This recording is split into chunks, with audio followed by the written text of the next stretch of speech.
नमस्कार, KP news 24/7 में आपका स्वागत है। मैं हूं पूजा आपके साथ। आइए सबसे पहले देखते हैं मुख्य समाचार।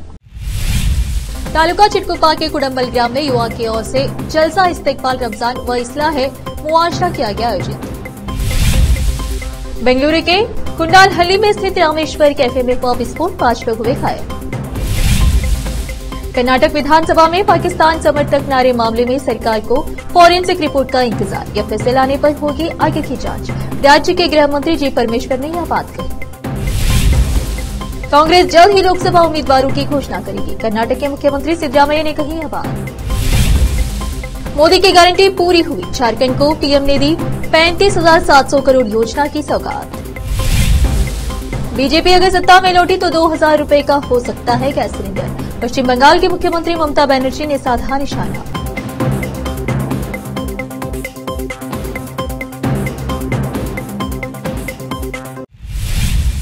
अब समाचार विस्तार से। गुरुवार 29 फरवरी की शाम को मगरिब की नमाज के बाद तालुका चिटकुपा के कुडम्बल ग्राम में कुडम्बल के युवाओं की ओर से खतीब लेआउट टिप्पू सुल्तान चौक के समीप जलसा इस्तेकबाल रमजान व इस्लाह मुआशरा कार्यक्रम आयोजित किया गया। इस जलसे का संरक्षण हजरत मौलाना तस्तुक नदवी व्यवस्थापक जमिया नूरुल इस्लाम चिटकुपा ने की और अध्यक्षता हजरत मौलाना मुफ्ती गुलाम यजदानी इशाती बीदर ने की। गौसिया मस्जिद चिटकुपा के खतीब व इमाम मौलाना खुर्शीद आलम कासमी, मौलाना मोहम्मद इब्राहिम कासमी बातमुरा मुख्य अतिथि थे। मौलाना गुलाम यजदानी इशाती और मौलाना तसद्दुक नदवी ने संबोधित किया। मौलाना गुलाम यजदानी इशाती संबोधित करते हुए रमजान के उद्देश्य व रमजान के महत्व के बारे में बताया और सभी लोगों को बुराई से दूर रहने का संदेश दिया। इस मौके पर मौलाना तसद्दुक नदवी ने कहा कि रमजान के शुभ महीने को खूब प्रार्थना और भक्ति में गुजारने की जरूरत है। हफीज दस्तगीर ने सभी उलमा व उपस्थित लोगों का धन्यवाद किया। इस अवसर पर मौलाना खुर्शीद कासमी, मौलाना इब्राहिम कासमी, मोहम्मद तुरबाली, हदबा बंगी, सजीद बंगी, अकरम खान, फारूक मस्तान शाह, सिराज बंगी व कई मुस्लिम समुदाय के लोग उपस्थित रहे। चिटकुपा से केपी न्यूज के संवाददाता अजीम की रिपोर्ट। मराठा समाज के व्यक्ति एवं अधिवक्ता एवं क्षेत्रीय समाज के बीदर जिला प्रधान कार्यदर्शी नारायण गणेश ने बीदर में अपने आवास पर प्रेस मीट आयोजित करके आगामी लोकसभा चुनाव में बीदर से कांग्रेस टिकट देने की पार्टी नेताओं से मांग की और अपनी उम्मीदवारी की घोषणा की। उन्होंने कहा कि बीदर जिले में मराठा समुदाय के लोग भारी संख्या में हैं और अभी तक लोकसभा चुनाव में मराठा समाज से कोई चुनाव में खड़ा नहीं हुआ है। अब की बार मराठा समाज और मराठा समाज के संगठनों के कहने पर वह चुनाव लड़ने का मन बना लिया है। इस संबंध में उन्होंने विस्तार से बताया। केपी न्यूज का कैमरामैन अलीम पाशा का कवरेज। खड़े होना नहीं है, ये हुआ क्या है बोले तो ये 6 महीने के पहले से हमारे कर्नाटक स्टेट के अंदर में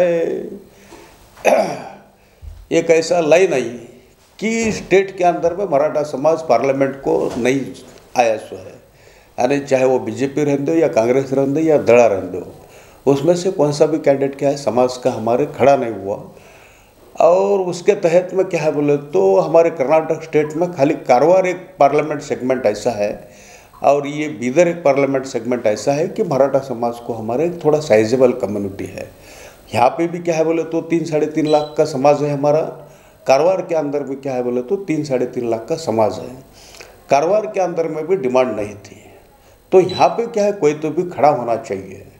सिंस इंडिपेंडेंस ऑफ इंडिया यहाँ पे क्या है बोले तो कोई खड़े नहीं हुए और असेंबलियों के अंदर में टिकट हमारे समाज को नहीं दे रहे, तो मांग करने से क्या तो भी हमारा यहाँ पे क्या है लीडर नहीं है बोल के समस्या इशू थी। इसीलिए क्या है बोले तो कर्नाटक स्टेट के अंदर में बेंगलोर में एक मीटिंग लेके और सभी ज़िले के अंदर के लोग यहाँ पे मांग करना चाहिए बोल के बोलने के बाद में तो यहाँ पे हम लोग तैयार हो गए सो है। और आपको मालूम है कि एक 6 महीने से हमारे समाज के लोग जो है बड़े बड़े लोग रहते हो, समाज के संगठन वाले लोग रहते हो, संभाजी ब्रिगेड रहते हो और समाज के बड़े गण्य जो लोग हैं, प्रतिष्ठित जो लोग हैं, भालकी में पहले प्रेस कॉन्फ्रेंस करे कि भाई नारायण गणेश को टिकट देना चाहिए कांग्रेस की तरफ से। दीप जिसको बोलते हैं जोत जिसको बोलते हैं वो लेके क्या है बोले तो पूरा हर स्टेट के अंदर, हर जिले के अंदर में मैसूर तक हम फिरे सो है। हमारा पूरा स्टेट के अंदर में जाल है हमारे समाज का भी, और मेरे उम्र के नहीं बल्कि छोटे और बड़े जितने भी हमारे समाज के सब कम्युनिटी के लोग हमको पहचानते हैं। क्यों बोले तो हम उसके साथ उनके वहाँ पे रह चुके सो है। ये पूरा गुलबर्गा, गुलबर्गे से लेके उधर में यादगीर, रायचूर, गदग, कोपड़ा, बागलकोट, दावणगेरे, धारवाड़, बेंगलोर, मैसूर, ये सब चित्रदुर्गा, वो सब तरफ हम फिरे सो है। बेंगलुरु के कुंडालहल्ली में स्थित रामेश्वर कैफे में हुआ रहस्यमय विस्फोट से बेंगलुरु हिल गया। इस विस्फोट में 5 लोग गंभीर रूप से घायल हो गए। विस्फोट में घायल हुए लोगों को इलाज के लिए अस्पताल ले जाया गया। इस घटना ने पुलिस की चिंताएं बढ़ा दी है, जिसके बाद पुलिस ने जांच तेज कर दी है। पुलिस ने जांच में पाया कि एक बैग में छिपाकर रखी गई एक रहस्यमय वस्तु में अचानक से ब्लास्ट हो गया, जिसकी वजह से भीड़ भाड़ वाले कैफे में अफरा तफरी मच गई। वहीं विस्फोट में न केवल 5 लोग गंभीर रूप से घायल हुए, बल्कि कैफे परिसर को भी काफी नुकसान हुआ। पुलिस रिपोर्ट के मुताबिक एक अज्ञात व्यक्ति एक बैग लेकर आया था, जिसमें रखी एक वस्तु में विस्फोट हो गया। विस्फोट की वजह से घटनास्थल पर आग लग गई थी, जिस कैफे को काफी नुकसान पहुंचा। आग को बुझाने के लिए तुरंत फायर फाइटर की टीम घटनास्थल पर पहुंची। वहीं पुलिस ने घटनास्थल पर त्वरित कार्रवाई की और सुराग और संभावित खतरों को जानने के लिए क्षेत्र की जांच कर रही है। कर्नाटक राज्यसभा चुनाव में कांग्रेस उम्मीदवार की जीत के बाद पाकिस्तान समर्थक नारे लगाने का मामला बढ़ता जा रहा है।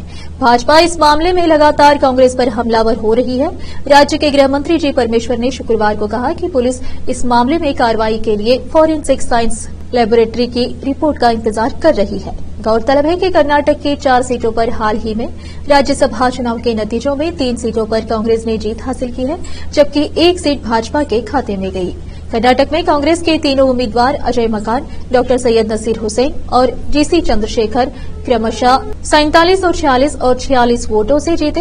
इस जीत को लेकर राज्यसभा में नारेबाजी हुई। अब इस नारेबाजी को लेकर बवाल मच गया है। दरअसल भाजपा ने एक वीडियो साझा किया था, जिसमें दावा किया गया कि राज्यसभा चुनाव परिणाम घोषित होने के कुछ ही देर बाद सैयद नासिर हुसैन के समर्थकों ने विधानसौधा के अंदर पाकिस्तान जिंदाबाद के नारे लगाए थे। मुख्यमंत्री सिद्धरामैया ने शुक्रवार को कहा कि आगामी लोकसभा चुनाव के लिए उम्मीदवारों के चयन को लेकर पार्टी के भीतर कोई भ्रम नहीं है और सूची जल्द ही घोषित की जाएगी। और शुक्रवार को कई विकास परियोजनाओं का उद्घाटन करने और सरकारी इंजीनियरिंग कॉलेज में गारंटी योजनाओं के लाभार्थियों के लिए एक सम्मेलन में भाग लेने के लिए हसन में थे। भुवनहल्ली में पत्रकारों से बात करते हुए सिद्धरामैया ने पार्टी की एकता पर जोर दिया और आश्वासन दिया कि हासन के लिए उम्मीदवार का चयन करने में कोई समस्या नहीं है।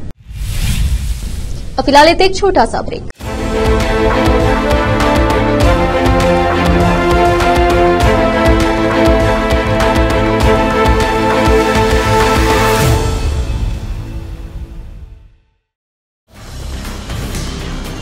हिंदुस्तान के हर कोने में हम हैं मौजूद।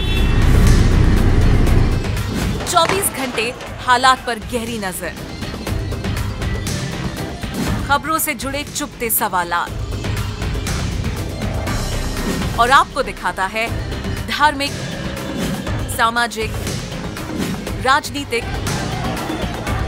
लोकल और इंटरनेशनल न्यूज की सबसे बेहतर कवरेज, जो आपको रखती है हर पल बाखबर। देश और दुनिया भर की खबर के लिए देखते रहें केपी न्यूज 24/7। ब्रेक के बाद आपका स्वागत है। आइए देखते हैं समाचार। संगारेड्डी जिला के जहीराबाद में रविवार 3 मार्च 2024 को सुबह 9:30 पर मस्जिद अब्बास मुन्ना का उद्घाटन होगा। यह मस्जिद सेवानिवृत्त पुलिस अफसर मोहम्मद अब्बास अली ने बनाई है। उन्होंने मीडिया से बात करते हुए सभी को मस्जिद के उद्घाटन समारोह में उपस्थित रहने की अपील की। यह मस्जिद मुंगी कंपनी के सामने अरीफ होटल के पीछे रेनबो होम्स कॉलोनी में स्थित है। जहीराबाद से मोहम्मद नेमतुल्लाह की रिपोर्ट। बिस्मिल्लाहिर्रहमानिर्रहीम। अस्सलाम वालेकुम वरहमतुल्लाहि वबरकातुहू। It is a great happy day. The God has given me permission to construct a masjid in my life. Many people think to construct the masjid, but I have successfully constructed it with the help of Rafiuddin Saab or whatever the income sources are there.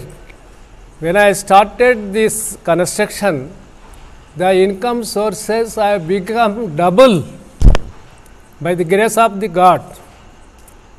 The God has accorded the permission to construct this building, this masjid at Rainbow Colony, and directed me to purchase the land and to construct the masjid. The God permission, I fulfilled it. I am very much thankful to the God and all my assistants who have helped me in completion of the mosque. खुदा हाफिज़, अल्लाह अकबर। ये इत्तला देते हुए इंतहाई खुशी और मसरत महसूस हो रही है कि माशाअल्लाह ज़हीराबाद की सरज़मीन पर मस्जिद Abbas Munna Rambo homes colony नीज़ मुंगी कंपनी के पास एक इंतहाई ख़ूबसूरत मस्जिद तामीर हुई है। हमारे मोहतरम जनाब अब्बास अली साहब, रिटायर्ड पुलिस ऑफ़िसर, हाल मुक़ीम हैदराबाद ने माशाअल्लाह अपने कसीर सरफ़े से यहाँ एक मस्जिद तामीर फरमाई है और मोहतरम जनाब मोहम्मद रफ़ीउद्दीन साहब मोगड़मपल्ली ने मुकम्मल अपनी निगरानी में जो है मस्जिद की तामीर में बहुत अहम किरदार अदा किया है। तो इस मौके पर जो है मैं हमारे तमाम ही बिरादरान इस्लाम, मोहतरम जनाब अब्बास साहब, रफ़ी साहब, इन तमाम बस्ती वालों की तरफ से सभी अहबाब से गुजारिश करता हूँ कि आप हज़रात वक्त मुक़र्ररा पर दोस्त अहबाब के साथ कसीर तादाद में तशरीफ़ लाएँ। ये मुबारक व मसऊद मौका है, मस्जिद के इफ्तिताह का मुतबर्रक मौका है। इस मौके पर तशरीफ़ लाएँ, अकाबिरीन के उलमा इकराम के खिताबात से इस्तिफ़ादा करें और जो है सवाब दारैन हासिल फरमाएँ। अस्सलामु अलैकुम व रहमतुल्लाहि व बरकातुहू। संगारेड्डी जिला के ज़हीराबाद में सीपीआई पार्टी की ओर से एक रैली निकाली गई और सीपीआई पार्टी के नेताओं ने सरकार से मांग की कि गरीब लोगों को जल्द से जल्द प्लॉट या घर दे। यह रैली ईदगाह से आरडीओ कार्यालय तक निकाली गई और आरडीओ को एक मेमोरेंडम दिया गया। ज़हीराबाद से नेमतुल्लाह की रिपोर्ट। क्यों ये बात कह रहा हूँ, आप लोगों को, मेरी माँ बहनें, आप लोगों को समझना आना चाहिए, क्योंकि जिस वक्त हम भारत नगर में बसे थे उस वक्त हमें 4 साल नहीं बल्कि 7 साल करंट की सूरत नहीं देखे। ये जो बड़ी बड़ी बातें कर रहे हैं लोग कि 75 साल भारत देश होकर आजाद हुआ, फिर भी हम इसी ज़हीराबाद के अंदर जब भारत नगर बसाए तो 7 साल करंट की सूरत नहीं देखे। उस वक्त 2007 में आलिम जनाब सैयद अजीज पाशा साहब राज्यसभा के मेंबर थे, उनके 80 लाख के फंड से हमने लाइट की सूरत भारत नगर में देखी।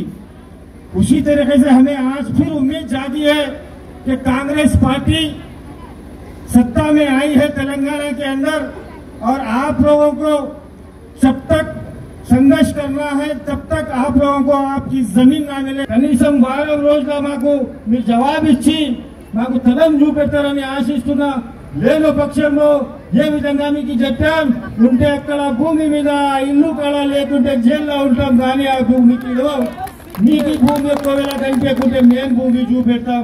గవర్నమెంట్ భూమి ఉంది, కంపెనీ వాళ్ళు దరఖాస్తు పెట్టుకుంటున్నారు ఈరోజు 50 ఎకరాలకి 80 ఎకరాలకి, వాళ్ళకి మీరు 3 లక్షలకి 4 లక్షలకి పైసలు వస్తున్నారని ఇస్తున్నారు।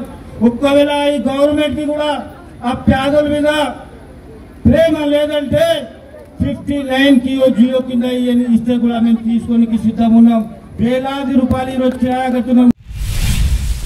संगारेड्डी जिला के ज़हीराबाद में जिला टास्क फोर्स ने मटका अड्डों पर रेड करके एजेंटों को पकड़ लिया और तहकीकात के दौरान 3 मटका एजेंट अड्डू शांतिनगर, नरसिम्हलू शांतिनगर, प्रवीण कुमार, सुभाषगंज को अपने हिरासत में ले लिया और पूछताछ के दौरान उन लोगों के पास से 80,300 रुपए और सेलफोन बरामद कर लिया गया। पुलिस ने तीनों मटका एजेंटों पर केस बुक कर दिया है। ज़हीराबाद से मोहम्मद नेमतुल्लाह की रिपोर्ट। प्रधानमंत्री नरेंद्र मोदी ने शुक्रवार को झारखंड में 35,700 करोड़ रुपए की कई परियोजनाओं का उद्घाटन और शिलान्यास किया। प्रधानमंत्री ने धनबाद जिले के सिंदरी में स्थित हिंदुस्तान उर्वरक एवं रसायन लिमिटेड HURL का 8,900 करोड़ रुपए से अधिक की लागत से विकसित उर्वरक संयंत्र राष्ट्र को समर्पित किया। इस संयंत्र से देश में प्रति वर्ष लगभग 12.7 LMT स्वदेशी यूरिया उत्पादन बढ़ेगा, जिससे देश के किसानों को लाभ होगा। गोरखपुर और रामगुंडम में उर्वरक संयंत्रों के कायाकल्प के बाद यह देश में दोबारा चालू होने वाला तीसरा उर्वरक संयंत्र है। प्रधानमंत्री ने गोरखपुर और रामगुंडम में उर्वरक संयंत्रों को क्रमशः दिसंबर 2021 और नवंबर 2022 में राष्ट्र को समर्पित किया था। लोकसभा चुनाव नजदीक आते ही राजनीतिक बयानबाजी तेज हो गई है। पश्चिम बंगाल की मुख्यमंत्री ममता बनर्जी ने एक बार फिर से केंद्र की बीजेपी सरकार पर निशाना साधा है। गुरुवार को झारग्राम जिले में एक सरकारी कार्यक्रम में पहुंची टीएमसी सुप्रीमो ने दावा किया कि अगर बीजेपी केंद्र में फिर से लौटी तो रसोई गैस के दाम बढ़ जाएंगे। उन्होंने कहा कि सरकार रसोई गैस सिलेंडर की कीमत बढ़ाकर 2,000 रूपये कर देगी। ममता बनर्जी ने कहा, अगर बीजेपी चुनाव जीतती है तो वे रसोई गैस सिलेंडर की कीमत 1,500 रूपये या 2,000 रूपये तक बढ़ा सकती है। हमें आग जलाने के लिए लकड़ी इकट्ठा करने की पुरानी प्रथा को फिर से अपनाना पड़ेगा। ममता बनर्जी ने केंद्र सरकार को अप्रैल के अंत तक आवास योजना के तहत मकान बनाने का काम पूरा करने का अल्टीमेटम दिया। उन्होंने दावा किया कि अगर काम पूरा नहीं किया गया तो टीएमसी सरकार मई से इनका निर्माण कार्य शुरू कर देगी। अब फिलहाल एक छोटा सा ब्रेक।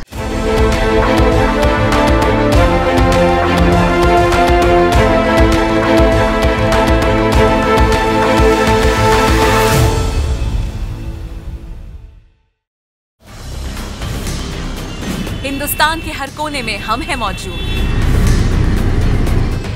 24 घंटे हालात पर गहरी नजर, खबरों से जुड़े चुपते सवालात और आपको दिखाता है धार्मिक, सामाजिक, राजनीतिक, लोकल और इंटरनेशनल न्यूज की सबसे बेहतर कवरेज, जो आपको रखती है हर पल बाखबर। देश और दुनिया भर की खबर के लिए देखते रहें केपी न्यूज 24/7। ब्रेक के बाद आपका स्वागत है। आइए देखते समाचार। बारामती में नमो महारोजगार मेले का आयोजन किया गया है।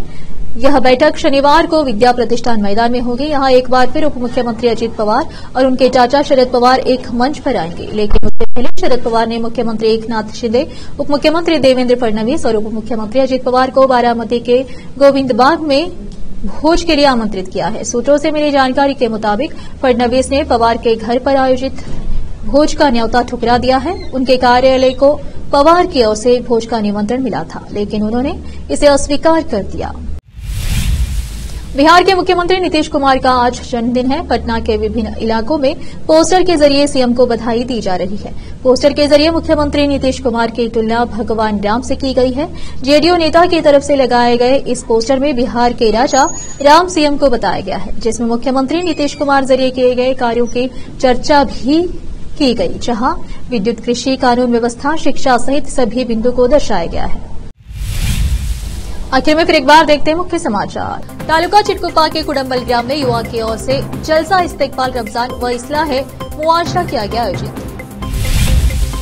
बेंगलुरु के कुंडालहल्ली में स्थित रामेश्वर कैफे में बम विस्फोट, 5 लोग हुए घायल।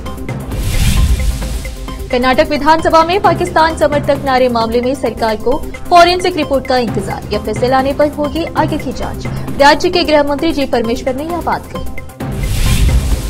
कांग्रेस जल्द ही लोकसभा उम्मीदवारों की घोषणा करेगी, कर्नाटक के मुख्यमंत्री सिद्धरामैया ने कही यह बात। मोदी की गारंटी पूरी हुई, झारखंड को पीएम ने दी 35,700 करोड़ योजना की सौगात। बीजेपी अगर सत्ता में लौटी तो 2,000 रूपये का हो सकता है गैस सिलेंडर, पश्चिम बंगाल की मुख्यमंत्री ममता बनर्जी ने साधा निशाना।